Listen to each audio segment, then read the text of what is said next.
Merci, Monsieur le Président, des propos très amicaux que vous avez tenus à l'adresse de mon pays et à moi-même.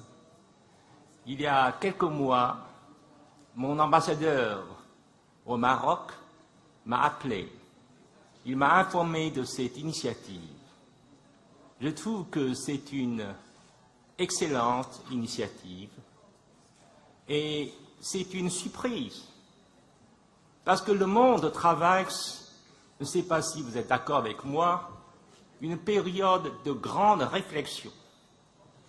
Autour, il y a tellement de séminaires, de symposiums, de conférences internationales consacrées aux grands sujets auxquels est confronté le monde d'aujourd'hui.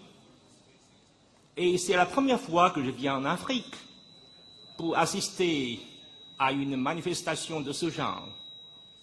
C'est une surprise, mais ce n'est pas tout à fait inattendu.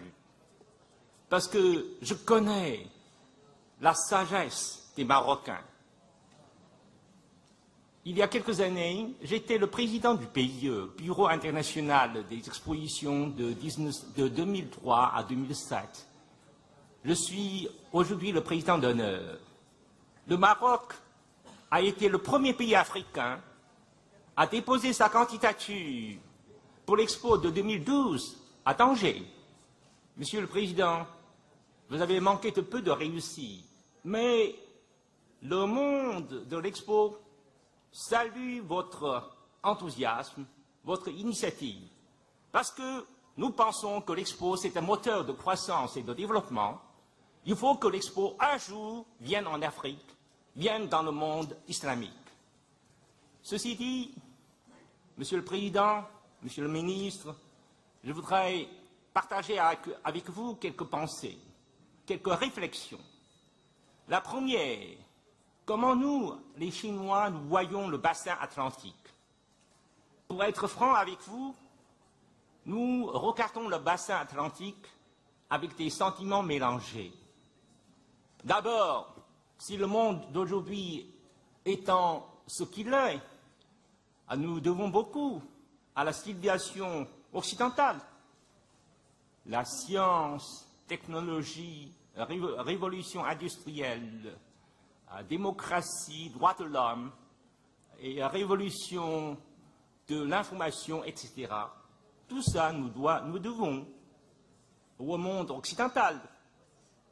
Mais nous savons tous, quand le monde occidental est monté en puissance, il nous a infligé beaucoup de souffrances.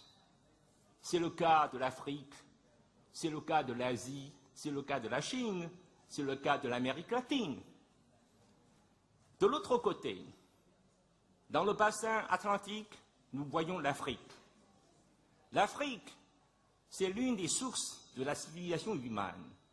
L'Afrique a beaucoup contribué à cette civilisation et dans les temps modernes, l'Afrique a connu du retard. Nous savons tous les raisons pour lesquelles l'Afrique est tombée en retard. Mais nous, les Chinois, nous sommes très heureux de voir aujourd'hui que l'Afrique est en train de remonter la pente. C'est une très bonne nouvelle. Et d'ailleurs, la coopération entre la Chine et l'Afrique continue à se développer d'une manière très heureuse sur la base des intérêts réciproques. Aujourd'hui, dans le bassin atlantique, l'Amérique est la seule superpuissance. L'Europe, malgré tous ses problèmes, reste l'un des acteurs principaux du monde aujourd'hui. L'Afrique, je pense que l'Afrique, nous sommes très heureux de voir, l'Afrique commence à monter en puissance. Alors nous, les Chinois, nous entendons développer en profondeur et en largeur avec la coopération avec le bassin atlantique. Ça, c'est ma première réflexion. Ma deuxième, la montée en puissance de l'Asie. L'Asie a beaucoup contribué aussi à la civilisation humaine. Vous savez, jusqu'en 1820, le PIB de l'Asie représentait plus de la moitié du monde. Mais nous savons tous que dans les temps modernes, l'Asie aussi est tombée en retard. Après la fin de la Seconde Guerre mondiale, l'Asie commence sa montée en puissance. Cette montée en puissance a été amorcée par le Japon. Ensuite, il a été suivi des 4 tigres. Ensuite, par quelques pays de l'ASEAN, tels que l'Indonésie, la Malaisie, les Philippines, Thaïlande, etc. En 1978, la Chine a commencé une nouvelle politique, dite d'ouverture et de réforme. Et nous sommes entrés dans ce courant de la montée en puissance de l'Asie. En 1991, l'Inde a commencé la réforme. Ça a grossi les rangs des pays qui montent en puissance en Asie. Quand nous regardons la montée en puissance de l'Asie, tout le monde se pose la question, d'où vient? Quel est le secret de cette montée en puissance? Alors je parle pour la Chine. Je pense que le secret de cette montée en puissance tient à 3 choses. La première, c'est la paix. L'Asie a connu tellement de guerres dans l'histoire. Après la Seconde Guerre mondiale, les guerres régionales les plus importantes ont eu lieu en Asie. Corée, Vietnam, Cambodge, Afghanistan, etc. Mais aujourd'hui, malgré les conflits qui existent encore sur le continent asiatique, l'Asie connaît dans l'ensemble la paix. La paix est la condition sine qua non du développement. La deuxième, c'est la mondialisation. Nous avons bénéficié de la mondialisation. Par exemple, la Chine, pendant les 30 dernières années, notre taux de croissance annuel est de l'ordre de 9,6%. Alors, cette croissance a changé beaucoup de choses en Chine. Vous savez, il y a 30 ans, vous alliez en Chine, tout a été rationné. Vous voulez acheter du riz, il faut du coupon. Riz, du coupon, farine, du coupon, textile, du coupon, bicyclette, du coupon, tout a été rationné. Aujourd'hui, en Chine, tous les coupons ont disparu. Vous allez en Chine, vous faites la comparaison entre les supermarchés chinois et ceux de l'Europe et de l'Amérique. Il n'y a pas beaucoup de différence. La mondialisation, nous en avons bénéficié. Avec la mondialisation, à peu près 1000 milliards de dollars en termes d'investissements directs étrangers sont arrivés en Chine.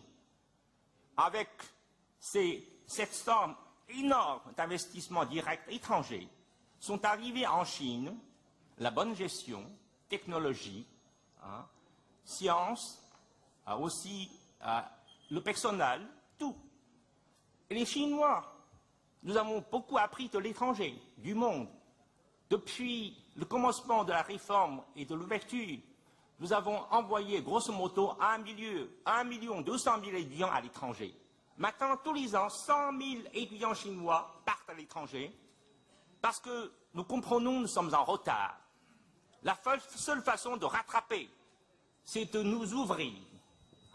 Il faut apprendre auprès du monde extérieur. Ça, c'est la mondialisation, nous en avons bénéficié. Et troisième facteur qui a été à l'origine de la montée en puissance de l'Asie, c'est la politique. Nous avons commencé cette nouvelle politique d'ouverture et de réforme en 1978. Pourquoi cette politique? Nous, la Chine a été en tête du monde pendant des siècles et des siècles. Alors les Chinois ont débattu entre eux pendant plus d'un siècle. Quelles sont les raisons fondamentales qui ont conduit la Chine en retard? Les uns disent que la Chine était victime de l'invasion étrangère. Vrai. Toutes les grandes puissances ont été en Chine. Mais d'autres disaient, pourquoi la Chine n'était pas en position de repousser cette invasion? Parce que nous étions faibles. D'autres disaient que, eh bien, la féodalité a été trop longue en Chine, plus de 2000 ans. Aucun pays dans le monde n'a connu une féodalité aussi prolongée. Mais d'autres disaient, pourquoi la féodalité a disparu en Europe, pas en Chine?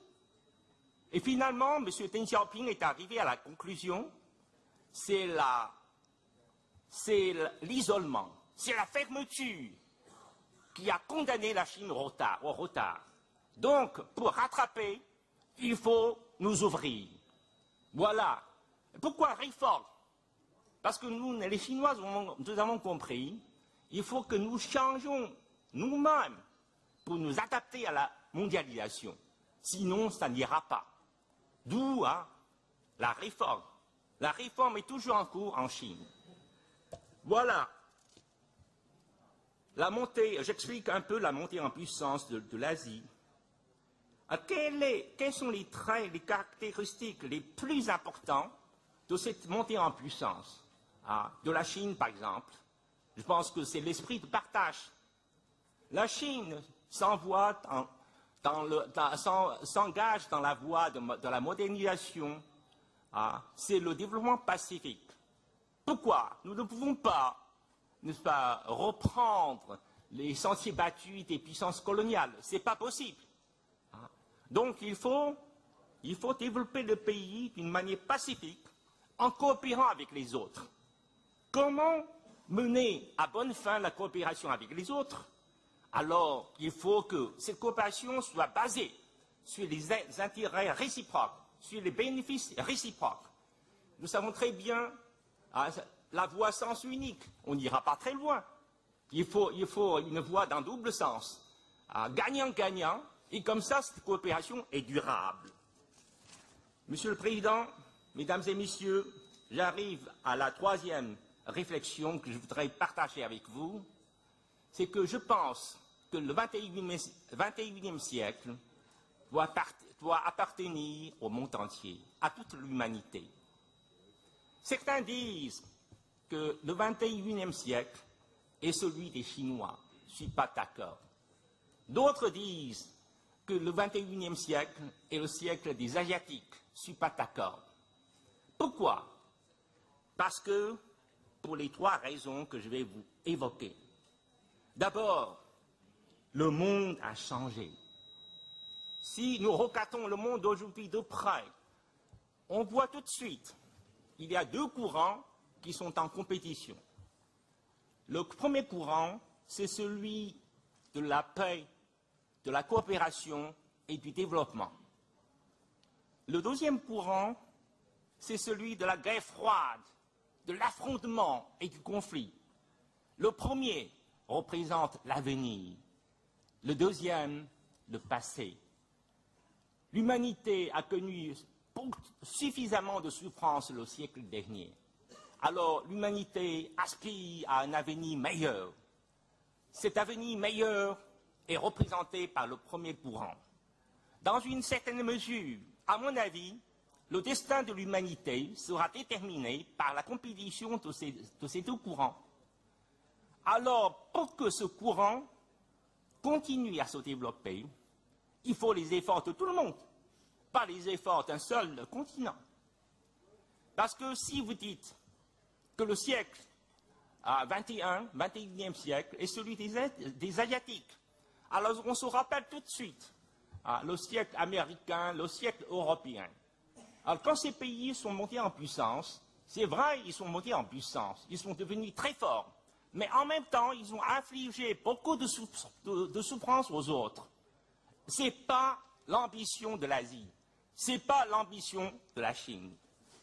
Et deuxièmement, regardons la crise d'aujourd'hui à laquelle le monde est confronté, la crise financière.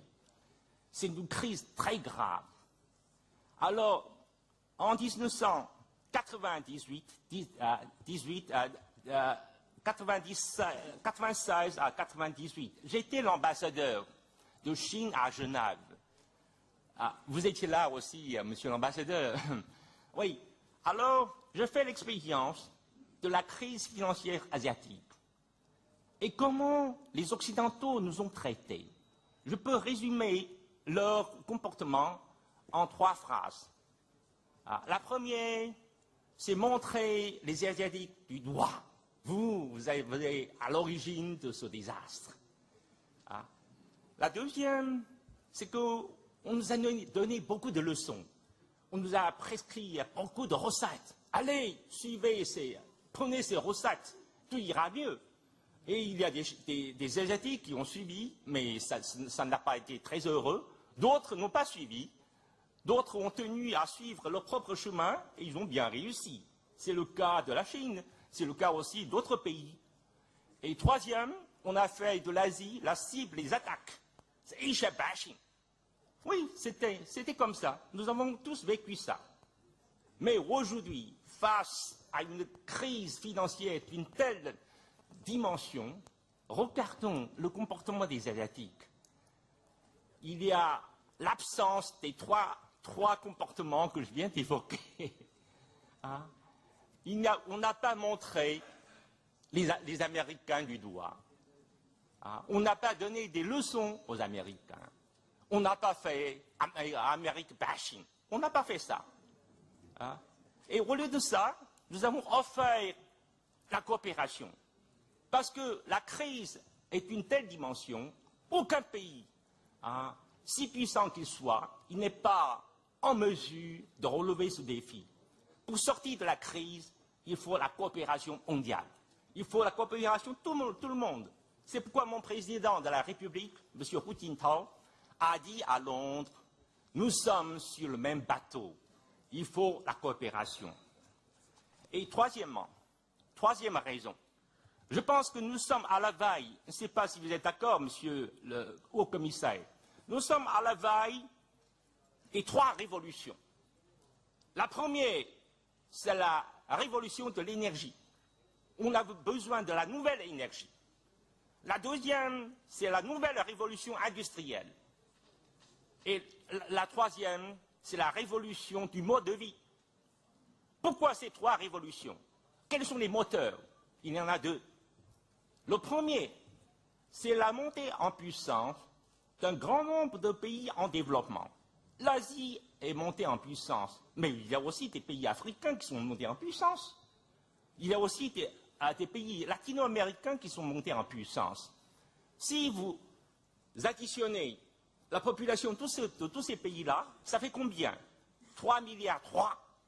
Dans l'histoire de l'humanité, on n'a jamais vu ça. La moitié de la population mondiale monte en puissance. Eh bien, le mode de vie, le mode de développement que nous connaissons aujourd'hui a été créé par les Occidentaux. À l'époque, quand les Occidentaux montaient en puissance, ils avaient à leur disposition toutes les ressources de la Terre. Aujourd'hui, est-ce qu'on a autant de ressources? Impossible. Deuxième raison, changement climatique. On en a beaucoup parlé. Il faut changer. Hein? Si on ne change pas, on va, n'est-ce pas, vers la destruction de notre Terre. Tout le monde va disparaître. C'est un grand défi. En même temps, c'est une force très puissante des trois révolutions. Bien sûr, avec la révolution de l'énergie, ça entraîne à la révolution industrielle. Beaucoup de choses doivent changer dans le sillage. Troisième, mode de vie. Le mode de vie que nous connaissons aujourd'hui a été créé par les pays industrialisés. Avec 3 milliards d'hommes de la taille qui montent en puissance, est-ce que ce mode de vie est durable? Je ne pense pas. Donc, alors pour mener à bien ces trois révolutions, qu'est-ce qu'il faut? La solidarité. Hein? Il faut que les hommes de la taille s'unissent pour relever ces défis. C'est pourquoi nous, les Chinois, nous pensons que le siècle, le 21e siècle, doit appartenir à l'humanité tout entière. Nous sommes prêts à développer en profondeur la coopération avec l'Afrique, avec l'Europe, avec l'Amérique. Eh bien, travaillons ensemble pour un monde meilleur. Je vous remercie.